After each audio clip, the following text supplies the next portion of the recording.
This is the most rewarding and exciting survival challenge in the history of solo wilderness living, with the longest duration and highest prize ever. 10 wilderness survival experts will be randomly dropped into the Arctic. If they survive for 100 days, they will win $1 million. Contestants must withstand temperatures as low as -40 degrees and be constantly on guard against attacks from black bears, wolverines, and moose. Moreover, they can only carry 10 specific tools. Many people might think this challenge is too simple, but is it really? Contestant Roland, a licensed hunting guide, usually studies prey and cuts trees besides setting traps. Participating in this wilderness challenge is not just for the $1 million. He also wants to prove himself as a master beast hunter of the forest. After the challenge began, he did not let any edible thing pass by, such as roasted socks right in front of him or ants on the tree trunk. These black ants contain small amounts of iron, zinc, magnesium, potassium, and phosphorus, but people generally wouldn't eat them unless absolutely necessary, as they are hard to chew and can upset the stomach. After breakfast, Roland went to the lakeside to look for moose tracks. Instead of finding moose, he found plenty of black bear footprints and stumbled upon a bundle of fishing line, which could have been left by a contestant from season 6. Relieved that he didn't bring fishing gear, Roland began to look along the shore for a good fishing spot. Just then, a wolverine suddenly charged at him. It was highly aggressive, but it turned and ran away the next second. Roland, holding an axe confidently, said if it came any closer, he would deal with it with his axe. Contestant Keelan, a winter expedition guide, has survived 15 days in temperatures as low as -40 degrees Celsius, so she felt confident in handling the Arctic conditions. Joining the Wilderness Challenge was not only to win the $1 million, but also to demonstrate the resilient spirit of women. Keelan dislikes active hunting and fishing, so she sets up 7 passive traps each day. While checking her traps, she found some spruce resin and chewed it like gum. It is unclear whether it was due to abundant resources or her superior skills, but Keelan's traps soon caught a large fat rabbit. The sight made her very sad, and uncontrollable tears ran down her cheeks. She quickly returned to the shelter and tearfully ate 2 large bowls. Contestant Joe, who grew up in the countryside, naturally possessed outdoor survival experience. As an adult, he became a biologist, preferring to understand nature rather than focusing on the gender-based abilities. He knows which plants are edible by simply tasting them. He stated that his purpose for competing was not for the $1 million prize, but to enjoy the process of challenging the extremes. While scouting for a suitable camping site, he spotted a squirrel on a large tree. As he was not skilled in hunting and had not brought a bow and arrow, he decided to throw stones at it. After 2 throws, unfortunately he missed the squirrel, but somehow the squirrel fell from the tree and died. Joe quickly picked it up. This contestant must be a master to survive 100 days in the Arctic and win the $1 million. Before competing, he had intensely practiced survival and building skills at home, mastering tools like adobe houses, wooden rakes, and tea jars.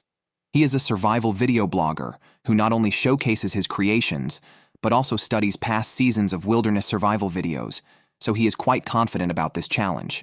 After being dropped off by helicopter, Sean first sought his sole companion, his camera equipment.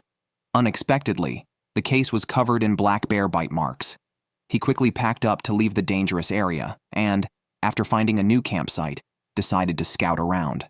Approaching a large tree, he suddenly stopped, drew his bow, and shot an arrow upwards.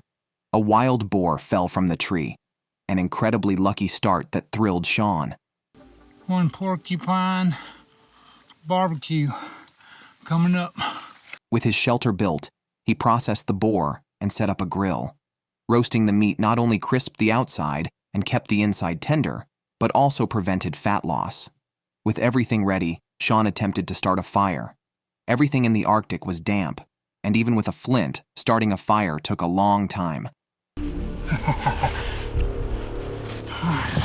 Should pull it apart nice and easy in the morning. Be a good breakfast. After a night of smoking, he'd have a fragrant breakfast. For now, he'd stew a pot of pork leg. After eating, Sean took the pot to the lake to avoid attracting carnivores at night. But he was awakened by the sound of the pot being knocked over, possibly by a black bear or a wolverine. Bravely, he headed to the shore and found the lid off the pot. The thief could be nearby in the bushes. Frightened, Sean returned to his shelter, unable to sleep, worried he might become prey. Meanwhile, on day 4 of his challenge, Joe experienced an Arctic bath before the snow. Oh, it's not warm.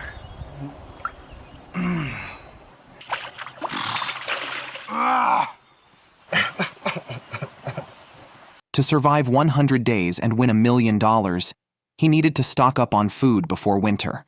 As a botanist, Joe gathered some coral mushrooms, thinking some meat would make a perfect soup. While searching for food, Joe stopped abruptly, likely seeing something. It was a bear approaching him. Joe had 2 choices: avoid it or confront it. With no weapons, he walked towards the bear, perhaps trying to warm the bear or improve its diet. However, the bear disappeared before he reached it. Joe joked that he must have scared it back home. Keelan, after several days of scouting, finally chose a campsite. She initially wanted to build a large house using a classic 7-post structure, but opted for a small, practical, warm cabin due to the extreme temperatures of up to -40 degrees Celsius. She started with a wooden frame and filled the gaps with moss, then piled thick pine branches around it and built a small door. The result was a cozy and well-insulated cabin, excellently constructed. Now, all she needed to do was focus on gathering food. In contrast, Joe was still in a simple tent, having only caught a squirrel at the start and otherwise relying on vegetarian meals. He looked forward to his traps yielding something daily. Surprisingly, a rabbit was caught today. As per tradition, he had to cry before he could start eating. But just as he got emotional, he noticed another rabbit nearby, indicating a possible rabbit infestation in the area. On the other side, Sean had been targeted by a bear after eating porcupine. Since then, he has been sleeping with a bear deterrent whistle. He managed to hold out until the 10th day before he felt safe enough to build a shelter. The structure was well suited for cold weather protection and warmth. His crafting of Thor's hammer was quite professional. It was a shame not to have him as a carpenter. During his break, Sean planned to find some food but ended up collecting more gear than food, including a shovel and an abandoned shotgun.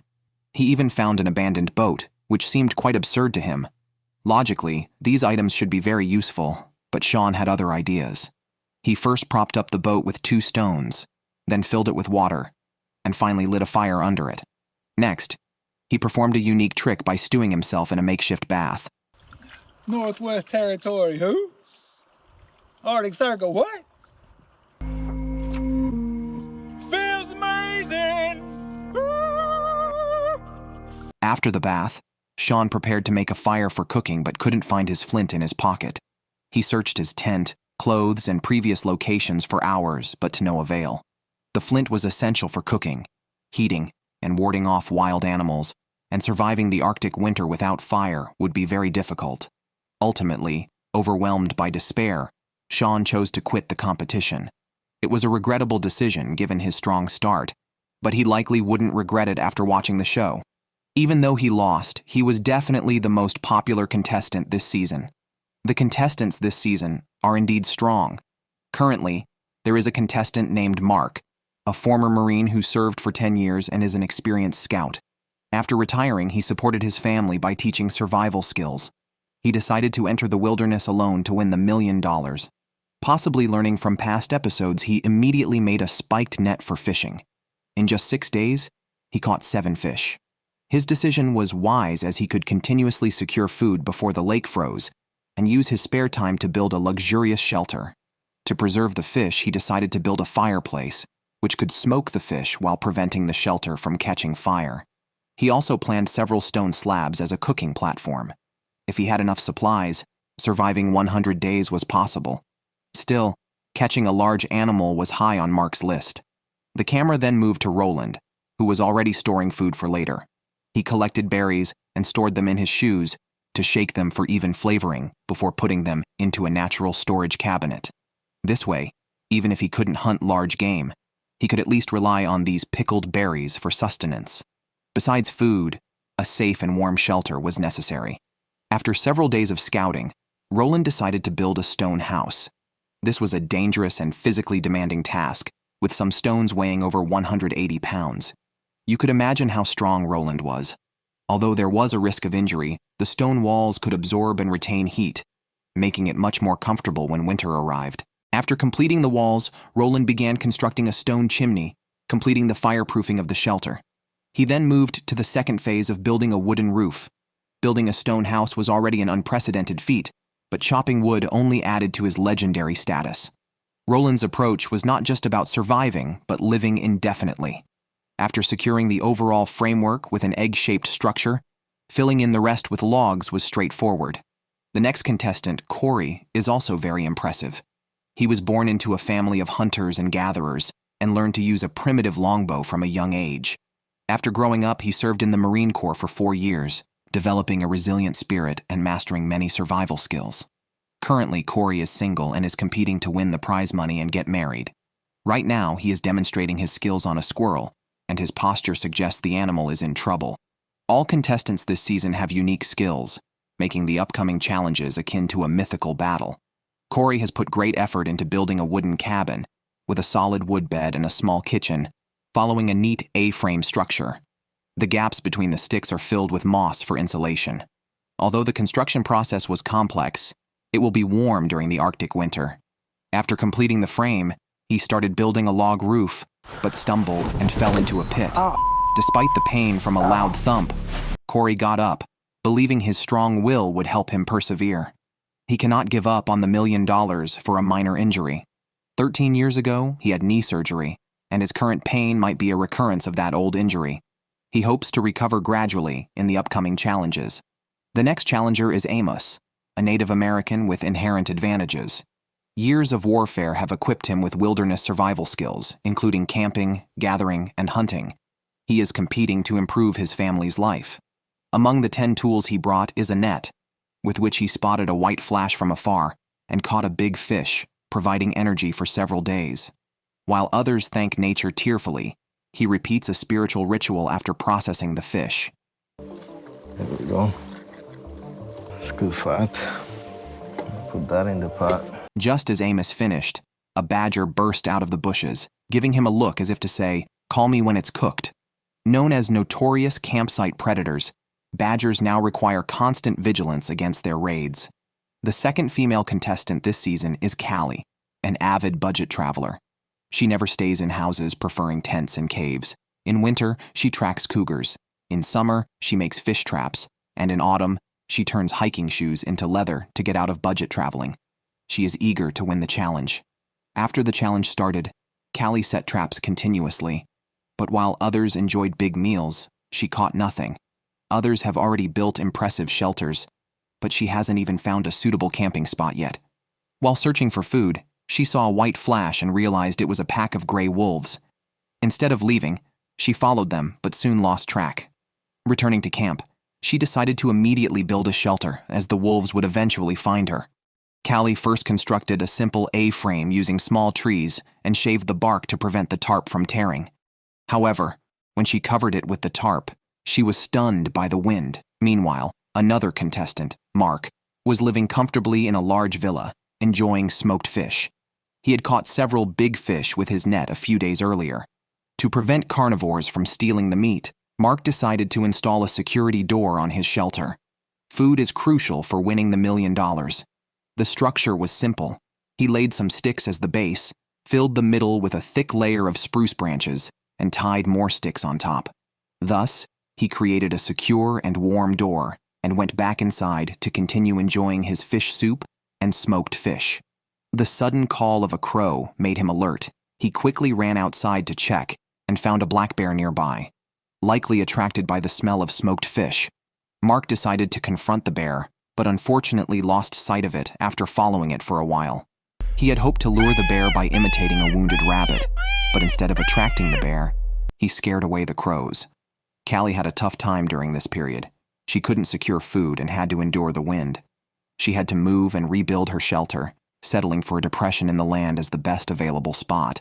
Before starting work, she decided to find some food to boost her energy and was lucky to discover a porcupine in a rock crevice. Callie shot it with an arrow, and her expression clearly showed she had hit her target. As a first-time meat eater, Callie finally enjoyed a big meal. She quickly went to the lake to clean the porcupine, which gave her enough strength to build a house. By the 10th day, Corey had been searching for prey near the camp, but hadn't used his archery skills. He decided to weave a fish net. After setting it up, he hadn't gone far before his knee began to hurt severely, so he ate some berries to stave off hunger. Returning to the lake, hoping for a catch, he found a fish caught in the net, making him more excited than getting married. However, he twisted his leg in the process. My homemade gill net worked. It's only been in the water for 1 day, but man, I needed this fish. But he rushed back to camp and cooked a pot of fish soup, his first taste of a protein-rich meal, and was grateful for the fish, never imagining his knee problems would worsen. Over the next few days, his knee clicked when he walked, and a large cyst formed behind his knee, risking infection and amputation if it didn't recede. He also developed a fever at night.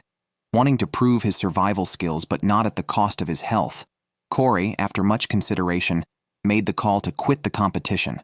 To cope with the Arctic cold and wild animals, Joe prepared to build a safe and warm wooden house. He thought Roland's stone house was luxurious until he saw this season's contestants outdoing each other. Although his progress was slower, as long as he could build it and secure food, winning the $1 million was still possible. The 9th contestant, Joel, lived a secluded life in South Africa from a young age and learned many survival skills in the Maasai tribe. Perhaps because his survival school wasn't profitable, he decided to try his luck in this wilderness survival challenge. Besides rabbits and squirrels, he hadn't caught any other significant prey. Today, like other days, was a day for hunting in the wild. He was lucky to find moose tracks and droppings. After careful examination, Joel determined they were from a musk deer, known for its natural musky scent. But it wasn't this animal's droppings, as it had been devoured by a pack of wolves. Joel felt mixed emotions, happy for the chance to catch a moose or musk deer, but worried he might become prey for the wolves. The camera shifts to Roland, who hasn't been eating much besides grass lately. He is annoyed with the location chosen by the production team. In a 300-acre forest, no animals are in sight. Roland resorts to collecting some roots early, storing them in crevices near his food. These marginal food sources provide minimal energy, but could be vital when winter hits. He had hoped that a fishing net would land him some big fish, but while other contestants are tired of eating fish, Roland hasn't caught anything. He decides to move the net to deeper waters. After setting up the net, he checks his traps and luckily catches a squirrel, giving him enough energy to finish his shelter roof. His energy expenditure these past few days hasn't matched his intake, so he hurries to complete his shelter to focus on gathering food. After constructing the wooden frame, he covers it with moss and a waterproof sheet, then adds a chimney. The scene cuts to Joel, who has fitted a new body onto a cow's head, keeping it near his shelter. He can sleep facing it, possibly attracting good fortune. After this, Joel checks his fishing net, essential for his survival. The net doesn't disappoint, adding a white base to his tally of 6 fish. Just then, Joel spots a big fish in the water, hoping to stock up before the lake freezes to boost his chances of winning the $1 million prize.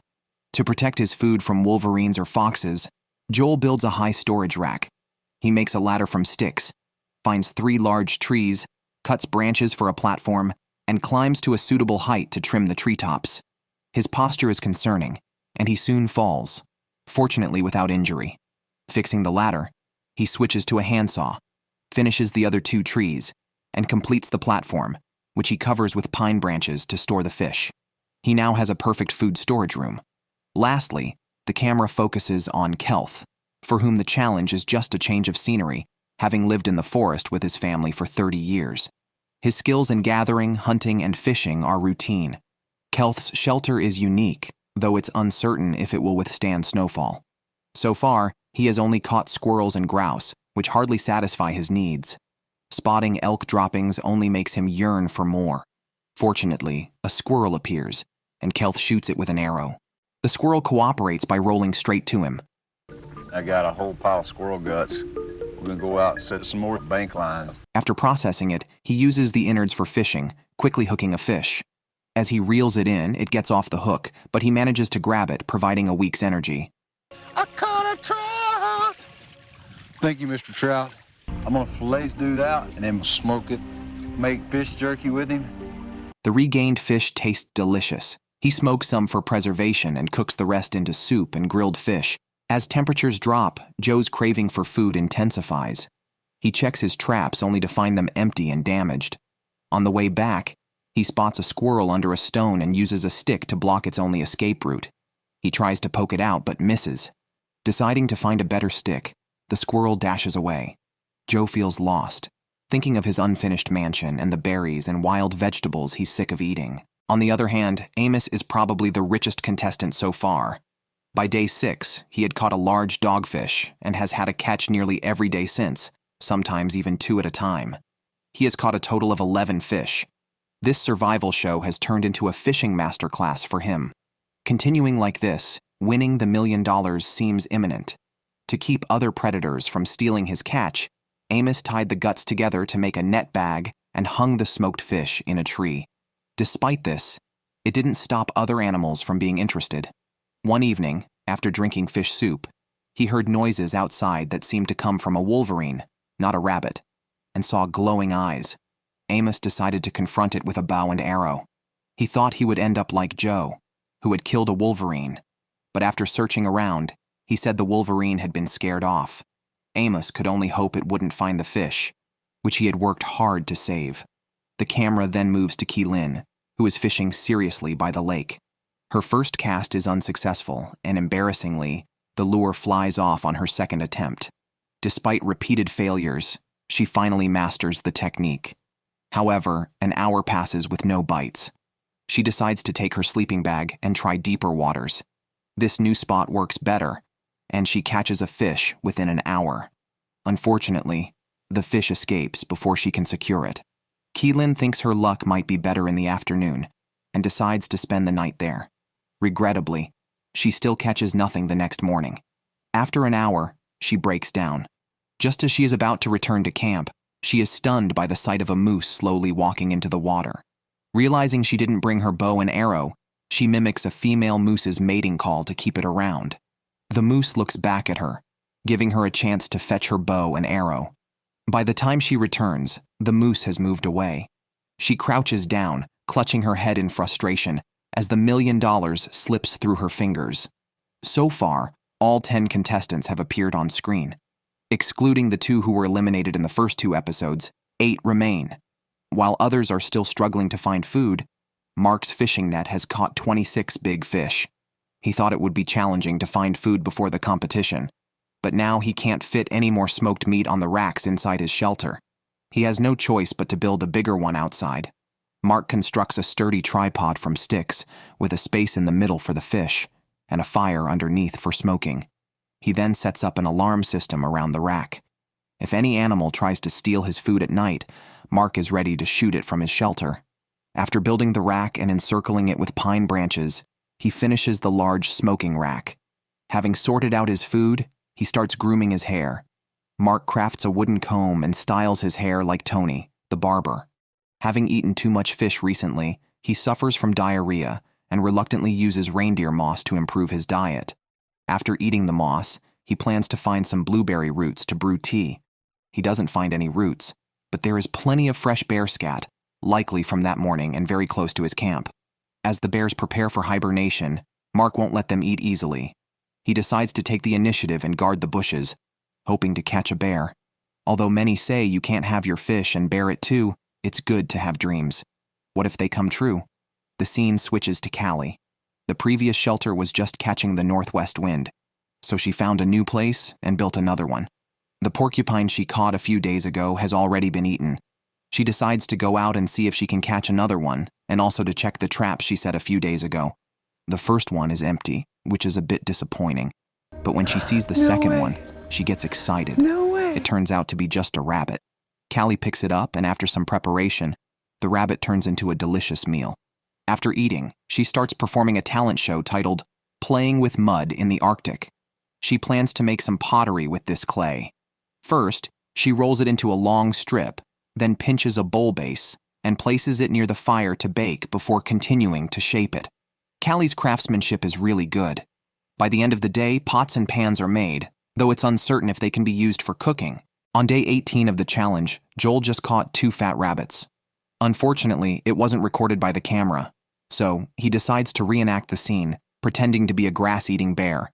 which gives the rabbits a false sense of security. He mustn't make eye contact with them, and slowly pulls the bowstring to shoot. Next, he starts performing the rabbit's role, especially the last few twitches, which seem like a waste of talent not going to Hollywood. After the performance, he quickly cooks a pot of kidneys. Normally, he wouldn't eat organs, but he not only enjoys them, but also uses chopsticks very skillfully. As the Arctic winter approaches, Joel plans to install a small door on the shelter. But while he is working hard, a fly suddenly enters his ear. This is bad, as it could force him to withdraw from the competition and lose a chance at $1 million. He tries to pick it out with his fingers, but can't reach it. Then he tries to use pliers, but that doesn't help either. The fly, scared, burrows deeper. Joel tries using a headlamp to coax it out, but the fly doesn't fall for it. In panic, he shakes his head vigorously and breathes heavily. Finally, after an hour, he comes up with a solution. He takes a syringe, injects water into his ear, shakes his head a few times, and throws his head down.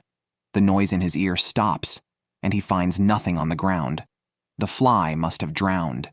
Meanwhile, another great participant, Kelth, is preparing to carve a bone needle with a stone and tattoo the number of days he has survived on his body.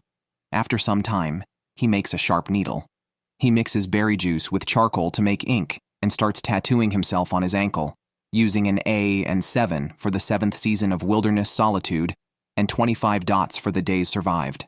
After the performance, he gets down to business.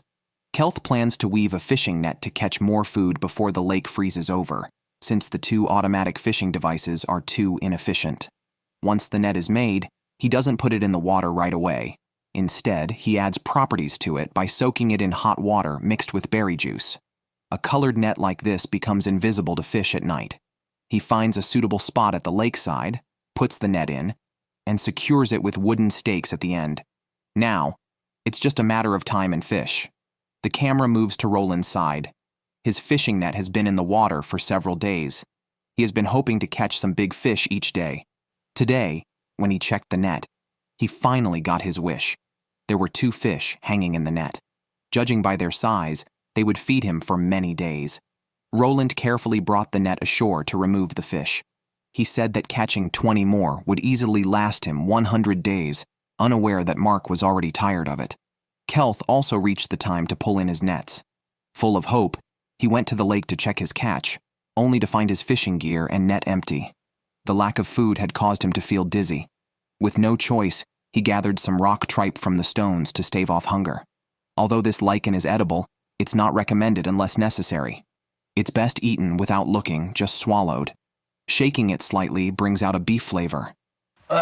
Swallow it, shake a little bit, move on to the next bite.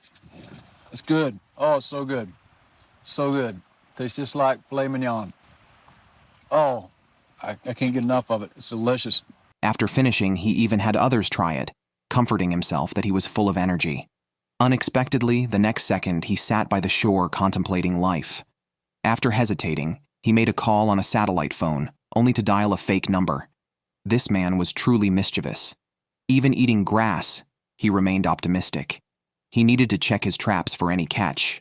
Luckily, this time he finally caught something edible. Although the squirrel was small, it was better than eating lichen. Perhaps even the heavens couldn't bear to watch as snowflakes began to fall. Back at camp, Kelth got a barbecue going, joking that it would be great if the squirrel had 6 legs. He planned to eat the meat today and make soup the next day. However, he experienced stomach cramps that night and saw no improvement by morning. He thought some hot soup might help, but his condition worsened. He lay on the ground vomiting nonstop until his stomach was empty and the pain was severe. Drinking water and massages were of no help. He felt he was about to dehydrate. He decided not to call for help, fearing he might not make it. Kelth's challenge ended on day 22. As the Arctic temperature continued to drop, the gap between the competitors widened. Out of 10 challengers, only 7 remained. It was Joe's 23rd day in the wilderness. Initially, I thought he was a winner, but now I'm disappointed. As the Arctic winter approached and snow was imminent, he still shivered in a makeshift tent. Apart from eating a few small animals at the start, the most we saw him eat were berries and wild vegetables. He had planned to muster his energy to build a shelter today, but his small frame couldn't handle much. So far, he had lost 10% of his body weight. If he couldn't get protein soon, winning the $1 million seemed unlikely. He needed to check his traps for any catch. Fortunately, from a distance, he saw a white patch. Upon closer inspection, he was stunned. It was a large rabbit, but something had bitten off its head. Joe regretted not checking sooner, hoping the next trap would be uneventful. The next scene only brought him more despair, as the rabbit had been completely scavenged by other animals. It was hard to say if he was lazy or just unlucky. Building a shelter had already been draining, and his struggle for food was intercepted.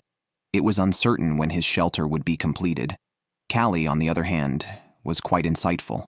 Considering the approaching cold Arctic winter, she decided to upgrade and reinforce her shelter. Otherwise, the snow would signal her withdrawal from the competition.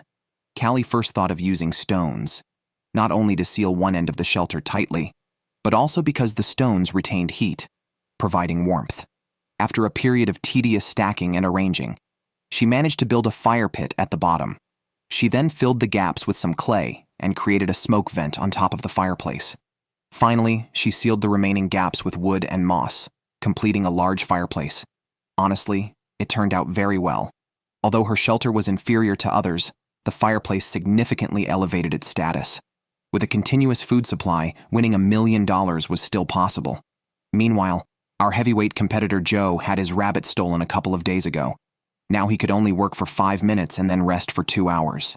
He had to try his luck fishing by the lake, hoping to continue building his shelter, or the coming days would be grim. Fortunately, luck was on his side, and soon a fish took the bait. This fish, likely the largest so far, could secure him the $1 million. Joe nearly broke his molar pulling it up. The trout weighed at least over 10 pounds, ensuring he wouldn't worry about food for the next week. The scene shifts to Keelan, who had just washed her underwear and brushed her teeth. Her greasy long hair was bothering her, so she decided to cut it, turning out quite well. After styling her hair, she took her bow and arrow to check her traps. She hoped for a rabbit every 2 days or a larger game to last until the end. Unfortunately, she found nothing after a full round, so she decided to scout the area. Walking along, she suddenly spotted something and released an arrow straight at the target. Her archery skills were unmatched. Today, she would eat well. However, her shelter lacked a chimney, and the smoke nearly blinded her.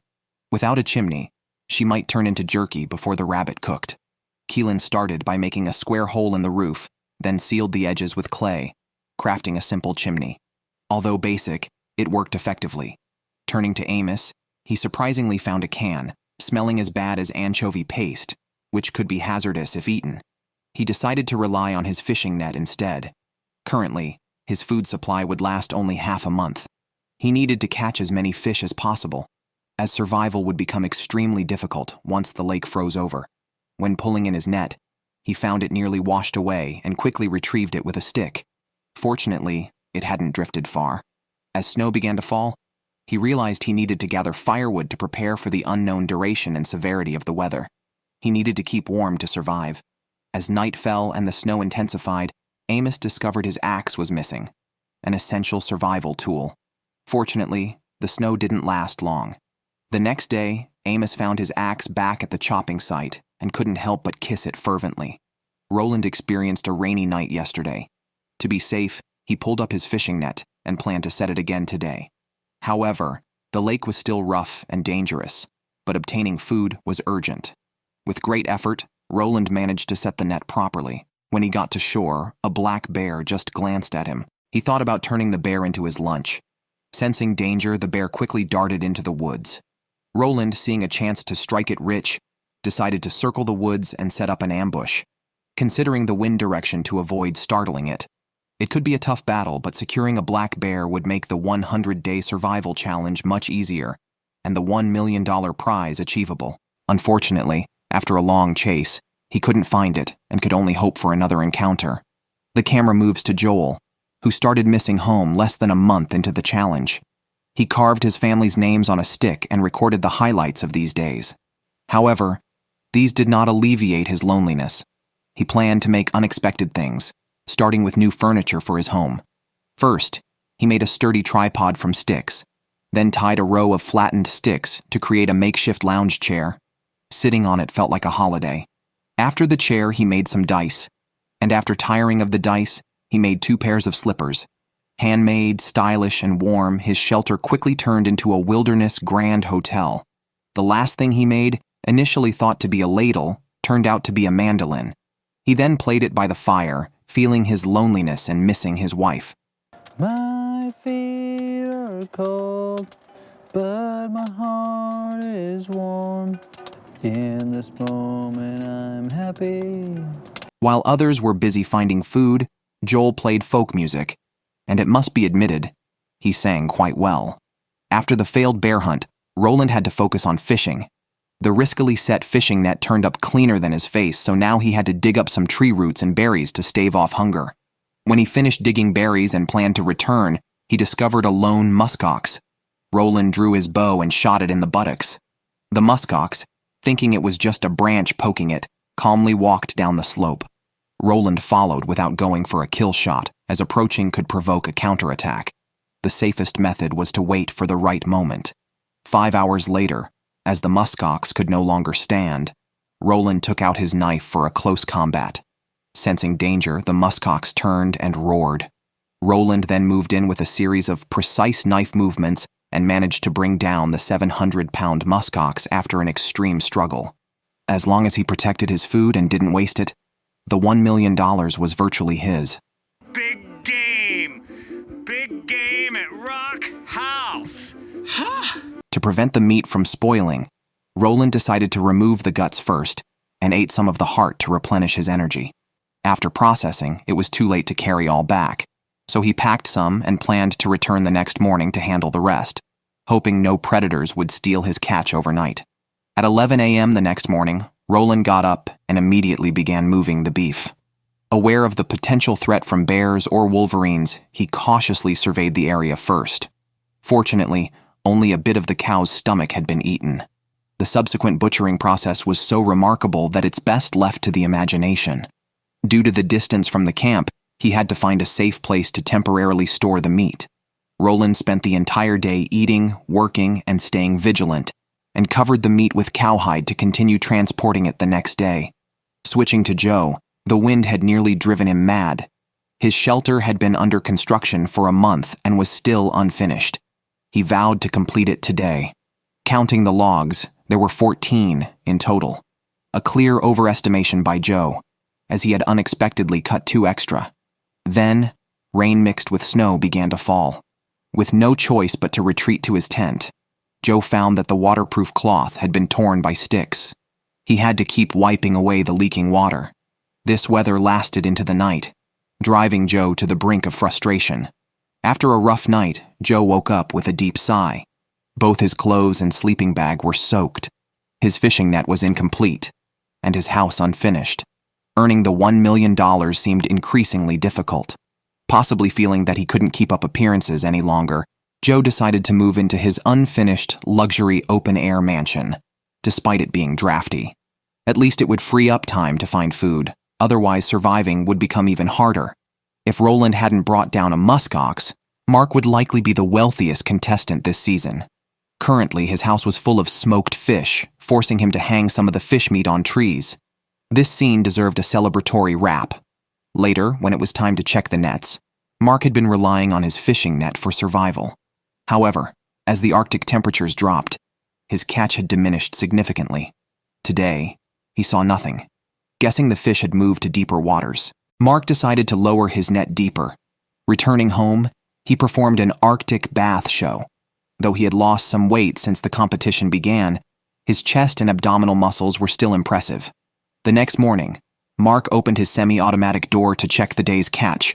On his way to the lake, he spotted bear droppings, excited by the continuous presence of the bear near his camp. Finding the fishing net empty today, Mark was even more determined to target the bear. The bear cooperated by untying the ropes and taking all the fish meat. This completely infuriated Mark, prompting him to launch a plan to capture the bear. He intended to build a high lookout tower to not only locate the bear more quickly, but also to use it as a storage rack if successful. On the 31st day of the survival challenge, Keelan found an abandoned oil drum yesterday. She planned to convert it into a boat to fish in deeper waters. First, she cut some logs to make a frame for the boat. then secured the oil drum in the middle with parachute cord. The makeshift boat was ready. Keelan tested it and felt good about it. The crucial moment came as she paddled slowly towards the center of the lake. Unexpectedly, she didn't get far before experiencing trouble. Perhaps the drum was too large. Keelan mentioned her leg cramped up, and she quickly paddled back to shore. Fortunately, she didn't fall into the water, which would have made for an exhilarating Arctic swim. She believed she wouldn't attempt boating again. In the evening, snowflakes began to fall, signaling the arrival of the Arctic winter. The soil would freeze and berries become hidden. The real survival challenge was about to begin. While others are surviving in the wilderness, Roland is performing a mukbang. He just cooked a plate of fragrant beef heart. Taking a piece, he puts it in his mouth. Even after eating his fill, Roland must continue transporting the beef, or risk it being stolen by other animals. When he notices footprints in the snow, an ominous feeling arises. Sure enough, a bear has ravaged the cow's head. Fortunately, the true hiding spot for the meat remains undiscovered. Roland must quickly move all the beef back.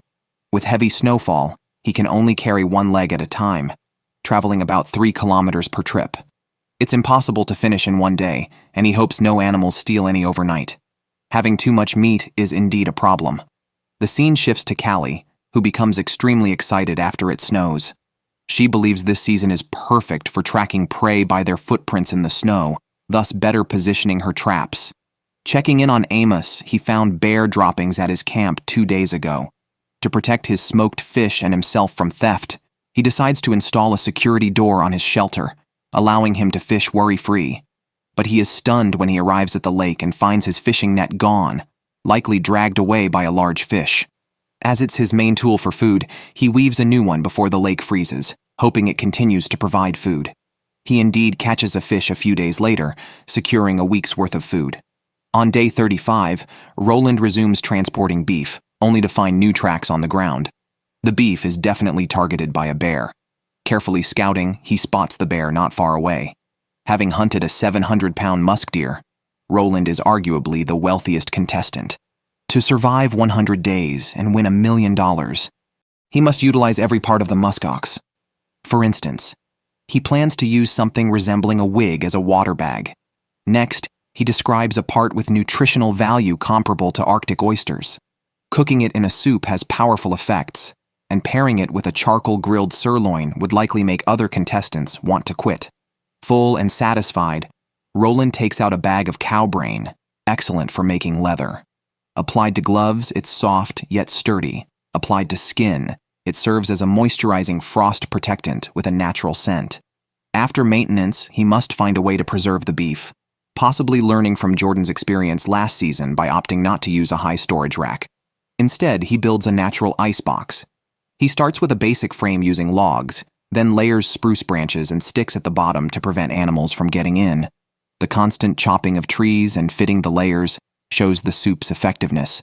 If Joe had half his efficiency, he might have a house by now.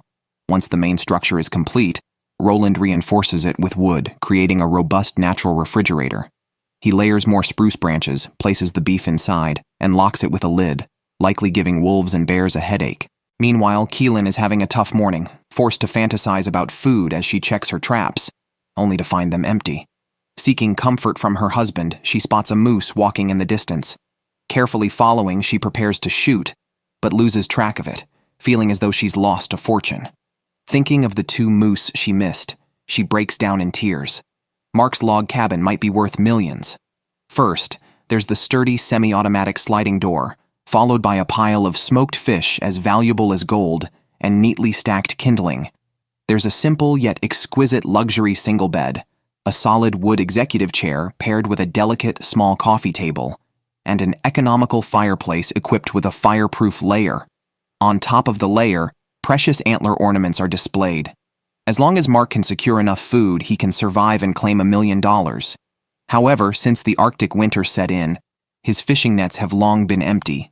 Moreover, a recent bear break-in complicates matters. Now, he can only hope his traps catch some food. By placing snares in areas frequently visited by animals, the noose tightens quickly when prey touches the bottom of the wire loop. However, this isn't always effective, and sometimes only a handful of fur is left. The footprints and urine marks on the ground clearly indicate a fox got there first. Now Mark has to guard against both bears and foxes. The scene shifts to Callie's side. Today, a cute visitor came to her home. Although Callie seemed to like the visitor, her restless hands were a different story. Sensing danger, the cute visitor fled. Despite this, Callie lucked out today, catching a rabbit in the first trap. Before she could express gratitude, she caught another. And unbelievably, a third trap also yielded a catch. After checking all the traps, Callie held a full armload of rabbits, securing a month's food supply easily. Back to Mark, it was time to check his traps. On his way, he unexpectedly found a patch of reindeer moss. Though not tasty, it's better than going hungry. He was stunned to find a beautiful fox in a trap. Although tempted, local laws prevented him from harming the fox, so he had to release it. Perhaps grateful, the next trap yielded a rabbit. It felt like a long-awaited moment. After checking the traps, he continued to his fishing nets, catching a big fish, boosting his confidence. Woo! Man, I've been waiting to catch another fish for so long. Mark took out his son's photo, his pillar of strength. Using the snowfall, he attempted to make a wooden horse for his son. Despite his care, the horse's leg broke, an omen of bad luck. Sure enough, the shelter caught fire, forcing many contestants to withdraw. It's uncertain if Mark can hold on. Contestant Joel survived over a month by fishing. Perhaps due to excess food or loneliness, today he planned to make a wooden bowl. Although he hasn't starved, his body has clearly weakened. He had to take breaks while carving, working until dark. Eventually, he added charcoal to smooth the bottom of the bowl, finally able to eat from a bowl. Late at night, Joel heard something outside and checked his food storage. Sure enough, a wolverine was stealing fish. Once spotted, the wolverine fled. Joel quickly retrieved the fish, counting at least 10 pieces stolen. What would have lasted a month was now only enough for half that time. At dawn, he decided to make a fridge to preserve the remaining fish inside the house. Viewers familiar with past episodes would say he didn't appreciate the food delivered right to his doorstep. After preserving the fish, Joel prepared to store some dry wood to fend off the cold. Even this seemingly easy physical task was a challenge given his current condition. Electrolyte deficiency made him weak, but the thought of a $1 million reward pushed him to repeatedly test his limits. Eventually, he collapsed, but managed to get up after resting for a while. By day 40 of the challenge, Joel's legs grew weaker, often losing balance uncontrollably. He no longer trusted his body, and half of his stored food had been stolen by wolves. Thinking of his wife waiting at home, he considered her advice to quit if his body couldn't handle it, and Joel became the fourth contestant to withdraw. 6 contestants remained, and in a surprising turn, Mark's situation worsened. His stored fish was stolen by a black bear, and his cabin caught fire. Despite clearing the fire by hand, his shelter was severely damaged. Other contestants might have stopped, but Mark was determined not to give up. After surviving a night in the cabin at -10 degrees, Mark began repairing the burned area, opting for a tarp instead of branches and moss to avoid long-term smoldering and flammable residue above the fireplace. Hopefully, Mark can continue despite these difficulties. On day 41, Amos's fish supply dwindled, and he was cautious with his stored smoked fish as his weight had already dropped by 27 pounds. Securing new food was critical, so he set up snares, unsure of their effectiveness but aware that other predators might compete due to visible animal tracks. To protect himself from large animals, Amos planned to make a spear. While working, he heard a rabbit outside and hurried to check, fearing a fox might get there first. Amos managed to save the rabbit with a quick hit, excited about this new source of food and feeling more confident about the upcoming challenges. The next morning, eager for a change of taste after eating fish for over a month, Amos was processing the rabbit when a fox approached, seemingly indifferent to his presence, likely aware of its protected status. Assuming it would leave after realizing there was no food, Amos was surprised when the fox approached him as if demanding the meat. This provoked Amos to shoot a blunt arrow, causing the fox to flee, likely deterring any future bold behavior. Meanwhile, another contestant, Joe, had survived over 40 days enduring hunger and cold without even finishing his cabin. While other contestants focused on finding food daily, Joe started each day with yoga. After warming up, he would chop wood to build his house. but now he was so exhausted that he could only handle half a log at a time, needing to rest for 2 hours after just 5 minutes of work. The next morning, he began checking the traps and was surprised by his good luck. He caught something in the first trap, then the second, third, and fourth. It was a 4-catch day again. It seems rabbits are indeed overpopulating this area.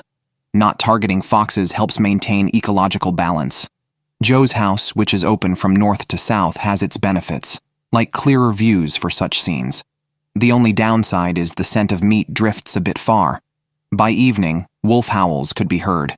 If wolves raided the camp, it would be disastrous. The shelter wasn't ready, and there was nowhere to hide. Also, Joe was the only one without a bow and arrow. Facing them with an axe would be like giving away a free kill. Fortunately, Joe was still alive the next morning. Today, he was especially diligent, starting to build the house before even doing yoga. For him, $1 million was no longer important. Completing the shelter was his greatest pride. Just as things were looking up, Joe's legs gave out again. Eating more at this stage was futile. Eventually, Joe convinced himself to call for rescue. Continuing to endure made no sense. No amount of money was worth more than health and family. Some might call him lazy, but he was just overly perfectionistic. Some people are slow for the same reason. Give him time, and the house will surely look great. Switching to Callie, she caught 4 rabbits in the past 2 days. Although this solved the food problem, the fat content was too low. To survive the harsh winter, she needed to consume a lot of fat. She followed porcupine tracks, hoping for a catch, but ended up losing them in rabbit tracks. She decided to set a few traps in that area. Even if she didn't catch a porcupine, she could still catch rabbits. Sure enough, there was a catch the next day. Although it wasn't a porcupine, she could pretend to be one. She wrapped the leftover skin and fur around her face and claimed it was to honor it. Her optimistic attitude could likely help her endure for a long time. To win the $1 million, Keelan survived over 40 days in the wilderness. Besides searching for food, she thought of her boyfriend to ease the loneliness. She kept herself busy checking traps after collecting firewood.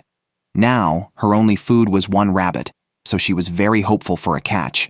When she saw footprints in the snow, she sensed trouble.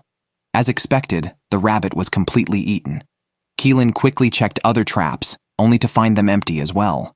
Her morale completely shattered, remembering the missed opportunities with deer and fish. After finally catching 2 rabbits, they were stolen. Keelan cried again, holding the rabbit's legs as loneliness and cold overwhelmed her. She longed to return home to her boyfriend. After a night of struggle, Keelan adapted to the solitude and decided to keep trying to catch rabbits. For her, today was a good day. The first trap had a rabbit, and no predator had stolen the catch. The second trap also had a catch, then the third. She had secured at least a week's worth of food, and her hope was reignited. Turning to Mark, it was clear he had lost his will to continue. Rebuilding the shelter had drained him. He felt his mental state deteriorating and lost interest in everything. He kept convincing himself to persevere and embrace the challenge. But eventually, he decided to go home to be with his son. After weighing his options, he called for rescue. A fox lingered near him, likely the one he had saved, bidding him farewell. Honestly, it was a pity Mark had to leave. His smoked fish could have lasted much longer, but no matter how much he ate, he remained hungry. After his departure, the show's medical team found several of his organs infected with trichinosis. It was fortunate he left in time. Otherwise, his life would have been at risk. Survival Challenge Day 45. Out of 10 contestants, 6 were eliminated. While 3 were scrounging for food, Roland complained about lean beef and used a muskox skull to scrape off some fat, a vital energy source. The skull's nose, lips, and an ear had more fat than the meat, and there was a layer of fat between the cartilage and meat. Roland learned these survival tips from books at a young age. Though now one of Alaska's top guides, he regrets not being born in the tribal era, where he could have been a great warrior. Details like a large pile of firewood at his door show his professional resource use. The camera shifts to Amos, who first checks his fishing net upon waking. Finding the poles frozen at the lake, he retrieves the net, which has no fish but 2 holes. He decides to wait for the lake to freeze over for ice fishing. Not only he is hungry, wolf tracks in the snow indicate nearby wolves. Analyzing, he finds at least 3 are lingering, but his biggest worry is his dwindling food supply. only 3 fish left. Debating how to make them last, Amos opts for making soup. As he prepares to collect tinder, he hears wolves outside but sees none at the camp. Bravely pointing towards the woods, he advises staying calm around wolves. Fear is allowed, but not to be dominated by it. He hurriedly collects bark and returns home. The next morning, intending to gather wood, he finds himself surrounded by wolves, the closest only 3 meters away. Wolves can sense prey's condition through smell and hearing, and might attack if they're hungry and the prey weak. Even armed with a bow and spear, Amos didn't expect the wolves to leave. However, 1 fish at the door was gone. Grateful he didn't attack the alpha wolf, Amos laments the difficulty of earning $1 million.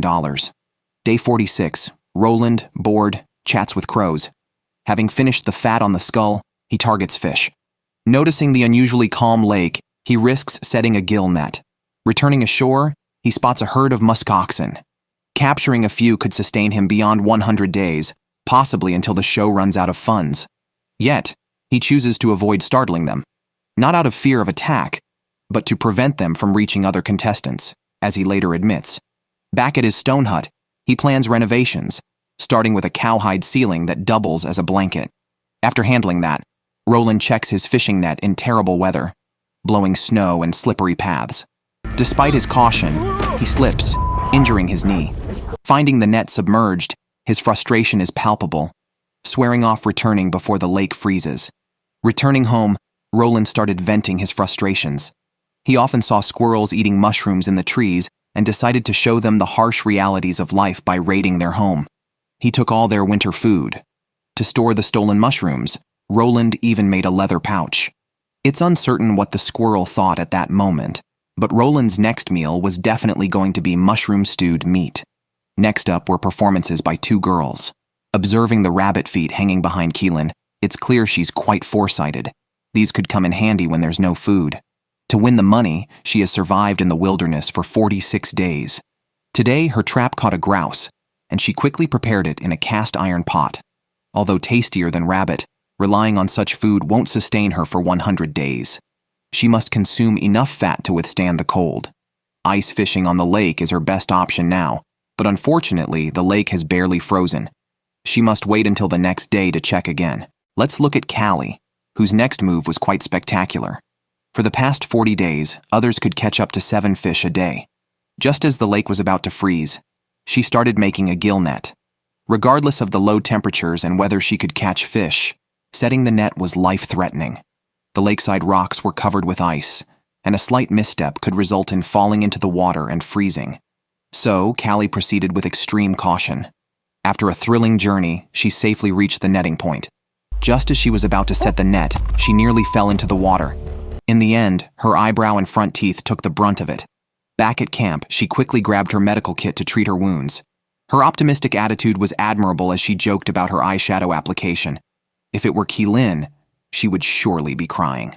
On day 48 of the survival challenge, Keelan woke up feeling a pain in her chest. She needed to catch a fish to replenish her fat reserves or she might be doomed. After breakfast, she went to the lake to check the ice. Luckily, it had frozen today, though not thick enough. Even though she had lost 34 pounds, the thin ice was still dangerous. To be safe, she decided to wait another day. The next morning, Keelan returned to the lake, where the ice was clearly thicker than yesterday. She carefully walked to the center of the lake with her axe, checked the thickness, and found it was 10 centimeters. Her face lit up with joy. She quickly prepared a bed of pine branches on the ice, and then started ice fishing by drilling a large hole. Ice fishing turned out to be a turning point for her. Overwhelmed with joy, she cried, saying she hadn't been this happy since her marriage. Her husband's reaction to this was unknown. Calming her emotions, Keelan continued fishing. It didn't take long to hook another fish. Since she couldn't let the fish run in the water, she had to drag it across the ice. As darkness approached, Keelan covered the ice hole and returned home with her catch. On day 52 of the challenge, with the temperature at minus 12 degrees Celsius in the Arctic, Callie sang while gathering firewood, visibly happy. Suddenly, a talking, jumping gray bear appeared nearby. Despite nearly losing her front teeth a few days earlier, Callie quickly adjusted her attitude. After collecting the firewood, she checked her traps, all of which were useless under the snow. Not finding a single rabbit, She shifted her focus to porcupines. She had tracked porcupine footprints before, and felt that a crevice in the rocks was its den. Today, I am even more convinced. The snow is covered with porcupine tracks, and nearby tree bark shows signs of being gnawed. Unfortunately, the porcupine was not at home at the time. Callie decided to set a trap on its regular path, hoping to catch it on her next visit. The scene shifts to Keelan. Her spirits were high after a successful ice fishing trip. After showing off her physique, Keelan went back to ice fishing on the lake. However, luck wasn't on her side today. It took 2 hours to hook a fish, and before she could reel it in, her own screams scared it away. That big catch would have lasted her several days. Losing 2 hours of effort was truly painful. Due to the extremely low temperatures, Keelan had to return empty-handed. Back at the shelter, she quickly lit a fire, took off her shoes, and enjoyed rubbing her feet. Eating a piece of fish, it surprisingly tasted like sauerkraut fish. She didn't forget to lick her fingers clean. Perhaps the chimney was blocked by heavy snow as smoke filled the room, making her dizzy and nauseous. She needed to solve this issue. The camera moves back to Callie. She went to check the trap she set yesterday. Unexpectedly, the porcupine was quite smart, having pushed the trap aside to escape. To confirm whether the porcupine was home, Callie risked getting stuck as she ventured deeper into the den. Indeed, she found the porcupine she was looking for in the crevice, but moving further in might have gotten her stuck. To get the porcupine into a better position, Callie decided to move to the other side to negotiate. The porcupine, tricked by her, quickly came over, and she successfully captured the little guy after some struggle. Before winter, this creature had stored up a lot of fat for warmth, which would provide Callie with energy for several days. To thank the porcupine for its sacrifice, Callie gave it a tender kiss. Back at the shelter, Callie immediately began processing the meat, only to find out the porcupine was diseased, with its liver covered in white blisters. Eating it could be deadly due to the virus, but not eating meant missing out on $1 million prize. The camera returns to Keelan. Recalling how she almost became smoked meat, she transformed into a bricklayer to modify the fireplace. The smoke in the shelter significantly improved. She then continued ice fishing at the lake, using the same old fishing spot and cushion. After opening an ice hole, it was all up to luck. Keelan tried hard to attract fish, and indeed managed to catch one after an hour and a half. Following tradition, she had to skate around on the ice to feel it. Though the lake fish wasn't big, it at least brought her hope. Back at camp, Keelan divided it into 9 parts, finally enjoying a fried fish fillet after a fulfilling meal. Planning to make snowshoes, she would walk more easily in the snow, saving more energy for obtaining other food. Soon, the snowshoes were made, showing Keelan's craftsmanship was truly skilled. Outside, the temperature dropped to -15 degrees Celsius. Roland's stone house was already covered in frost. Bored, he either warmed himself by the fire or went outside to sweep snow and clean the yard. The 700-pound muskox he caught was enough for him, but with over 40 days left, he couldn't be careless. A small mistake could mean total loss, and obtaining fat was crucial later on. It was uncertain if he could catch anything else. Callie, hesitant to eat the diseased pig she caught, had to rely on traps for hope. In the Arctic winter, it snows continuously day and night. Collecting water, chopping firewood, and obtaining food become very difficult. Callie reset all the traps buried in the snow but failed to catch any food. She could only gather a bit of firewood to warm her home. Let's see how Amos is doing. He found some stones and made a set of musical instruments, performing for everyone. Since the wolves stole their food a few days ago, their already meager home faced even more difficulties. The last fish could only be eaten in limited amounts. Amos wanted to wait for the lake to freeze to start ice fishing, but the food ran out before the ice formed. Now he relies on lure fishing. First, he uses pliers to make shiny bionic baits from tin, then attaches several hooks and ties on the fishing line. His lure equipment is ready. Amos quickly went to the lake to test it. His casting posture looked quite professional. So far, he has lost 5% of his body weight, so this fishing trip is crucial for him. Fortunately, he caught a fish 2 hours later. Happiness came quickly, but also left abruptly. He caught nothing until dark and returned to the shelter dejectedly, feeling exhausted in body and spirit. A few days later, with temperatures dropping to -21 degrees Celsius, Amos found the lake still unfrozen. With food running short and wolves nearby, he prepared to call and quit the competition.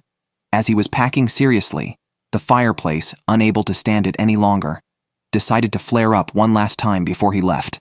Amos hurriedly scrambled with his iron hand, but it was too late to turn things around. He had to take out the important things and watched as his past turned to ashes. When the production crew arrived, they were utterly confused. Amos explained that it wasn't on purpose.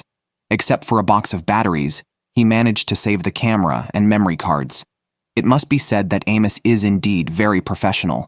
Otherwise, there wouldn't be any material to watch. The scene shifts to Roland, who did not start a mukbang today, but hosted a concert.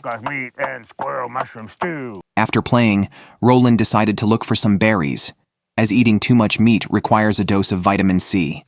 Unexpectedly, he found a porcupine squatting in the berry patch. Roland couldn't pass up so much fat and knocked down the porcupine with one move. What was meant to be a wilderness survival turned into a feast of beef and pork. To avoid getting pricked, Roland used a rope to drag it back to camp, where he had to perform a mukbang. They had been eating beef for days and were tired of it. Today was Thanksgiving, with no turkey, but a fire-roasted porcupine instead. Roland is truly professional. This method of depilating not only avoids pricks, but also retains all the fat. After roasting, he stewed a big shank, which was crispy on the outside and tender on the inside. Absolutely delightful. On the 68th day of the challenge, Callie, to combat the Arctic cold, crafted a rabbit fur vest overnight and performed an Arctic fashion show. The audience should know whom she was imitating. Possibly, all nearby rabbits have been eaten by her. Today, she found nothing in the traps and had to risk eating a diseased pig. To prevent virus infection, Callie boiled it for a long time. The moment she drank the broth and ate the fat was indescribably satisfying. However, she had an accident while chopping wood the next day. Something seemed to be poking her shoulder. Upon removing her clothes, she found it was a porcupine quill. She tried to remove it with tweezers for a long time, but eventually had to use a knife. Otherwise, she would have been close to quitting. The scene moves to Keelan, who only had fish heads and tails left. Whether she would go hungry or enjoy a feast depended on whether she could catch any fish today. After preparing the ice hole and seat cushion, all that was left was a long wait, continuously muttering lies to deceive the fish. Surprisingly, a fish bit soon. Just as Keelan was ready to perform walking the fish on ice, the fish escaped back into the water, causing her mood to instantly explode. Keelan has lost 45 kilograms. If she continues like this, she might not hold on. Back at camp, she didn't cry as usual, but rationally considered whether to continue or leave. The next day, she went up the hillside in snow boots, taking in the familiar surroundings. She decided to return to her family. The 80-day experience had its ups and downs, joys and sorrows, losses and gains. Though she didn't win the $1 million, she earned respect and valuable experience. With Keelan's departure, only Roland and Callie remain in the challenge. As the survival challenge progresses, fat becomes scarce. Roland's treasured porcupine rump was stolen by rats. He relied on this fat to win the $1 million. He had to store the rest in a leather bag hung from the ceiling of his stone hut for protection. At night, Roland went to the lakeside to unwind. The sound of the freezing lake not only signaled the start of ice fishing for fatty fish, but also indicated worsening survival conditions over the next 20 days. Callie's lake also froze over, requiring an axe and boots to break the ice and collect as much water as possible. Back at the shelter, Callie felt a sting in her toes, which had turned purple from frostbite, a potentially irreversible damage. Despite the worsening condition, thinking of the millions she could win in 20 days, she decided to push her limits and keep going. On day 81, Roland upgraded his equipment, making not only a pair of leather gloves for warmth, but also packing fishing gear in his leather bag. He took a 30-meter pole to the lake and started drilling through the ice. A safety rope on the axe prevented it from falling into the water. However, luck was not on his side today as he caught no fish after hours. He decided to return and continue eating beef. Callie, too, prepared for ice fishing, excited for her first time. It took considerable effort to drill through the ice. She baited the hook with a pig kidney and waited for hours, talking to the fish about the benefits of pig kidneys, but caught nothing. As her frostbitten toe began to numb, she had to frequently stand up to move around. As darkness approached without any catch, she had to return empty-handed due to the cold and pain. With 17 days left, temperatures remained below -30 degrees Celsius. Roland and Callie struggled with the ice each time they collected water. Callie filled her boots as quickly as possible to prevent further numbing of her toes. Roland, feeling a bit cold from a previous fishing trip, stayed in his stone hut to warm up.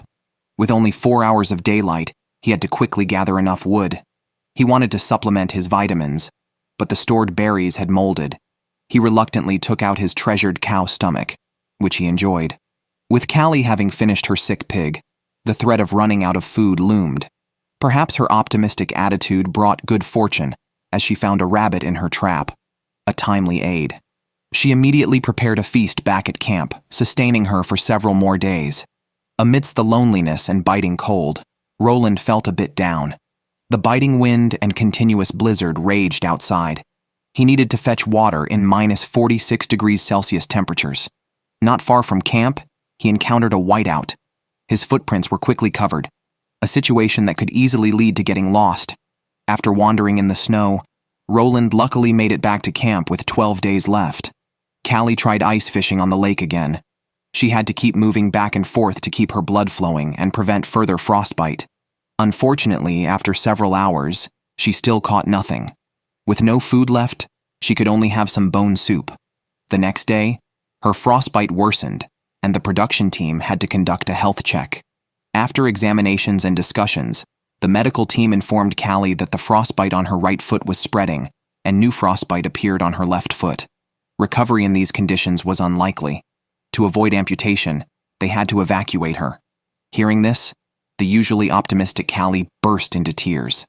She had a resilient spirit and a positive attitude, but with only 11 days left, she couldn't overcome her physical condition. Though she lost the competition, she won her health, which is priceless. With 10 days remaining, only Roland was left from the original 10 contestants. He ate roasted cow hooves and tried ice fishing, but unfortunately caught no fish. During the long wait, he thought of his mother, father, and sister, whom he rarely saw after growing up. He regretted not seeing his mother before she passed away, just before the challenge. On Christmas Eve, he planted a Christmas tree by his door and marked the 100th day on it, finally securing his own victory. Back in his stone hut, holding his mother's photo, Roland's win was well-deserved. This concludes Season 7 of Alone in the Wilderness.